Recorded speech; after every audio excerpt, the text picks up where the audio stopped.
देवता इतने नरक में ले जाएंगे। एक और प्रमाण आपको देता हूं। भगवान कृष्ण ने ब्रज के अंदर,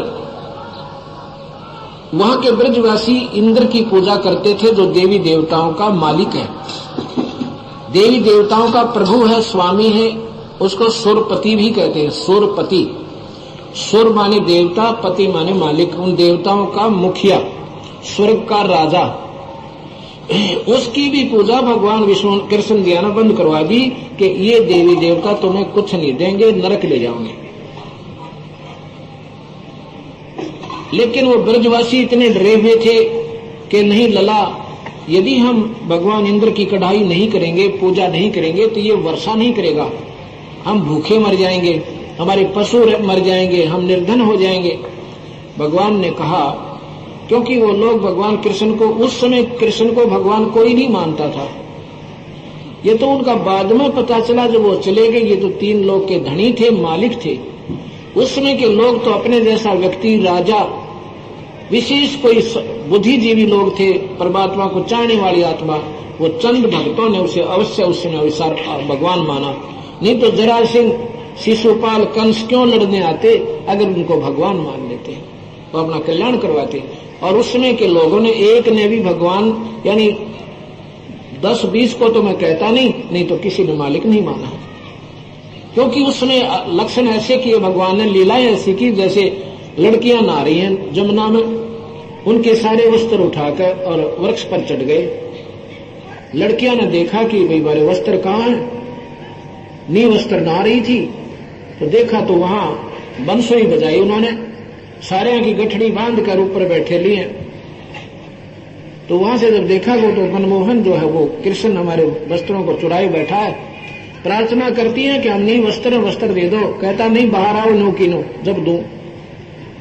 अब यहां आज कोई संत या लीला कर दे एक बार, क्या उसको भगवान मान लेगा समाज? कभी नहीं।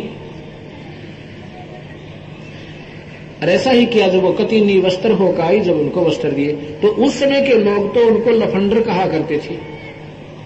लेकिन वो भगवान थे, मालिक की लीला कोई ही जान सका है। उस समय भगवान मानते, जब मानते कि तुम कृष्ण पुजारी हो। अब तो उनके जाने के बाद वो ना यहाँ है। उस समय अगर उसके संपर्क में आ जाते हुए 3 लोग का पूरा लाभ आपको दिला सकते थे, जितना वो दे सकते हैं। अब वो गोवर्धन के चक्कर काटने कोई लाभ नहीं होगा। अब वहां भगवान नहीं है, भगवान देवी देवता मंदिर में नहीं है। ये हमारी भूल है, और ये समझ में आ गई तो फिर भक्ति बिल्कुल आसान है और कति श्रेष्ठ है। क्या होता है, भगवान ने कहा कि तुम क्यों डरते हो नादानो, मेरे पर विश्वास करो। ये तो नौकर है भगवान का, ये कैसे नहीं बारिश करेगा? तुम्हारे कर्मों के ज्यादा और कम ये इंद्र नहीं कर सकता। आप बंद कर दो।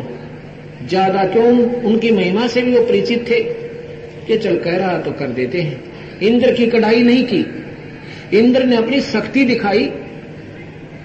जब उन्होंने सारा क्या किया कि सब अपना दूध ले आओ, अपनी गौओं का, और इकट्ठा भंडारा करेंगे, भगवान का कीर्तन हवन करेंगे, उनका गुणगान करेंगे, और फिर अपना भंडारा हम सभी खाएंगे बना करके।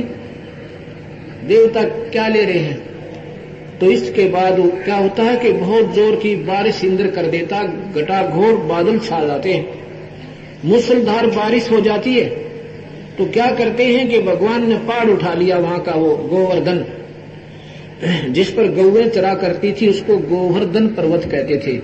वहां पर गौओं का धन बढ़ता था, वहां घास चरकर, इसलिए उसको गोवर्धन पर्वत कहते हैं। भगवान ने उठा लिया और सारा इंद्र बरस लिया, और ब्रज की किसी भी दीवार के छींट भी नहीं लगी, महलों के, मकानों के। तब इंद्र ने हार मानी, भगवान के चरणों में आके अक्षमा याचना की, और भगवान ने कहा कि तुम नादान क्यों तंग करते हो, तुम देवी देवताओं, इन भोली भारी आत्माओं को न इनको पार होने दोगे, तुम इनको आप भी उलझाए रखोगे। तब भगवान से क्षमा मांग के इंद्र का, तो भगवान ने शास्त्र अनुकूल साधना शुरू की वहां पे। अब 5500 वर्ष हो गए भगवान ने गए। उसके बाद वह फिर बीमारी शुरू कर दी, घर घर में मंदिर बनवा दिए, वह मंदिर पूजा, मूर्ति पूजा, तीर्थों के चक्र। ये जीव के उद्धार का माध्यम और मीडिया नहीं है। अब शास्त्र इसी का प्रमाण गीता जी में लिखा, नहीं तो भगवान गीता में भी लिख देते कि मैंने वो